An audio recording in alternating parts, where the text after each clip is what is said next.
I mostly tell my story in a setting which is just a room full of recovering addicts. So it's going to be a little bit different.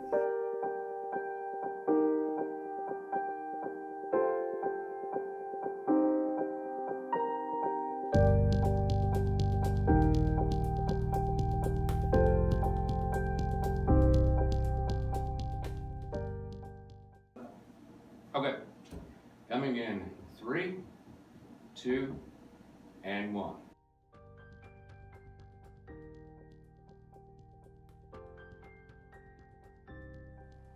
I think that looking back in hindsight, I can see now aspects of the disease of addiction present in my life and in me as a child. Although I didn't know that's what was really going on. But in 1998, something changed.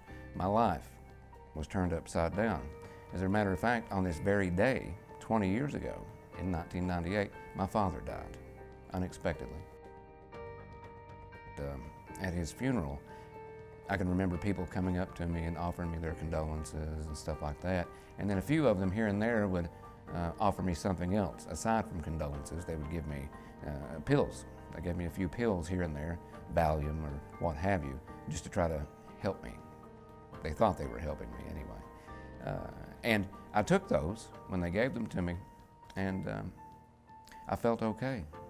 I could literally sit there in that funeral home with my father laid out for the world to see, and I didn't feel a thing. I didn't feel anything because of the pills that those people gave me. And at that very moment, I thought, well, I don't ever have to feel anything again if I don't want to. And as a result, I never dealt with my father's death. I never allowed myself to grieve, but I never allowed myself because I continued to numb the pain. And then eventually I found excuses and reasons to use other than numbing the pain, because I wasn't always in pain. I used it to numb the pain, enhance the good times. If my last 10 years of using was like my first 10 years of using, I probably wouldn't have stopped, because it was all fun, it was all a party, from one day to the next. Eventually my life slowly, progressively became unmanageable. I slowly began to become a really crappy employee. I really slowly, progressively became a really crappy son, a really crappy brother. I dropped out of college. Anybody who challenged my using, alienated from my life. So, and like I said, eventually I became worse. Progressively, I became worse. And as a result, I started getting in trouble. And that trouble also progressively got worse. In 1999, the year after my dad died, was the first time I ever went to jail. It was for a public intoxication charge. And over the years, as my disease progressed and my using progressed, so did the charges, the severity of those charges.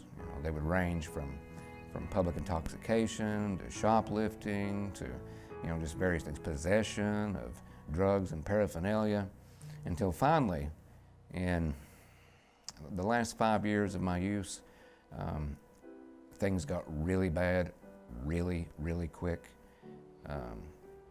Within those 5 years, my criminal record got relatively worse, relatively fast. Got a couple of DUIs. I was convicted of trafficking a controlled substance twice. So needless to say, I was facing a lot of jail time and prison time.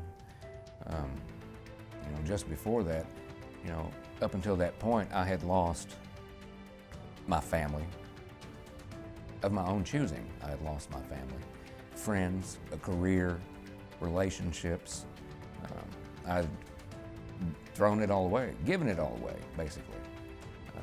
None of that was my rock bottom. Everybody has a different level of rock bottom. What may be rock bottom for you necessarily wasn't for me, and vice versa.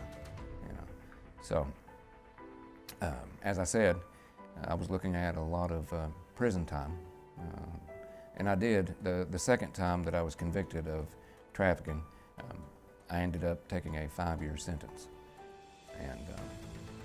And that wasn't even rock bottom for me, you know. I had actually twice on 2 separate occasions woke up. One of these people I'd woke up next to was my best friend since 1st grade, and I found him dead, laying beside of me. Not my rock bottom. Normal people, that would be like, oh, wake up call.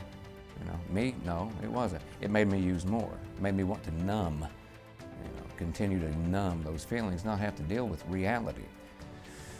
So I end up going to prison. Before I actually got shipped out from county jail to prison, my rock bottom finally came. I had been locked up about 4 months, and you know, there was 2 people that had never really turned their back on me, no matter what I had done to them. My mother and my grandmother, her mother. No matter how much I had robbed from them, no matter how much I cussed them, manipulated them, lied to them, they never turned their back on me. So they would always come visit me while I was still in the county jail every week. A couple of weeks go by, my grandmother, my granny, she doesn't show up. So I asked Mom, I said, you know, where's Granny? She said, well, she's not feeling well. I'm like, okay, all right. 2 more weeks roll by. I ask her again. I say, okay, now what's really going on? You know, where's Granny? She goes, well, Shawn, she's not doing real well.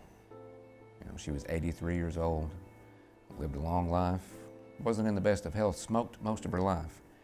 And she had a blockage, one of her main arteries in her leg. And they couldn't operate because they did not think she could, you know, withstand the surgery or the anesthesia, so they just were trying to make her comfortable as possible, is what my mom told me.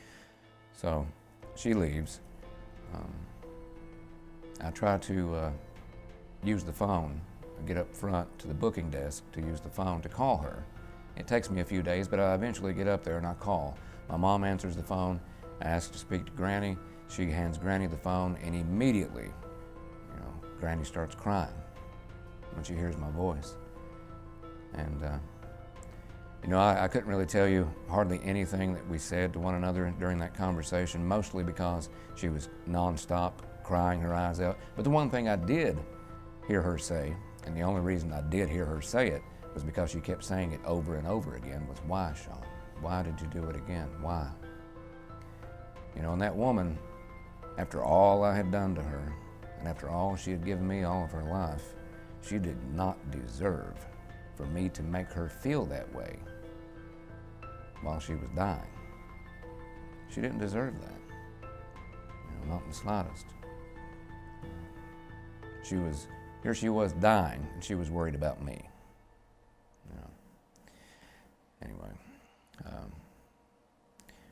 a week later she died.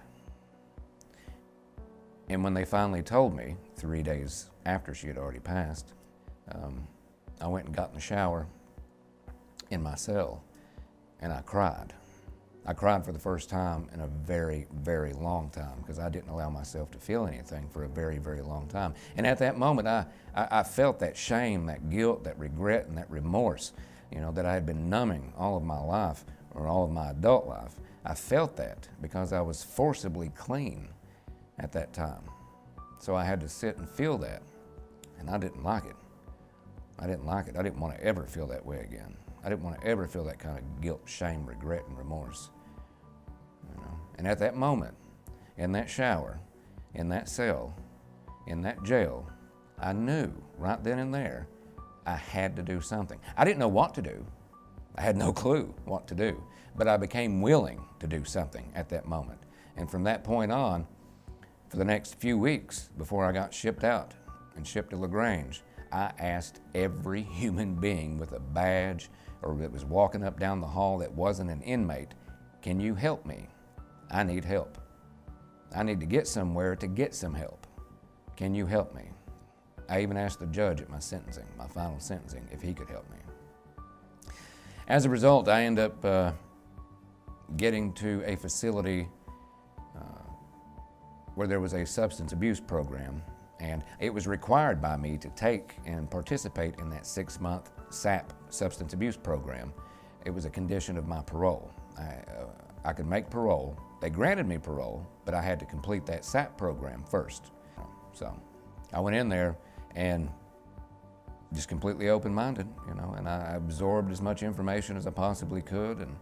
And once I hit the door, I think the only thing that really was of major value to me is they told me that the first thing I need to do when I get out is go to a meeting. And that's what I did.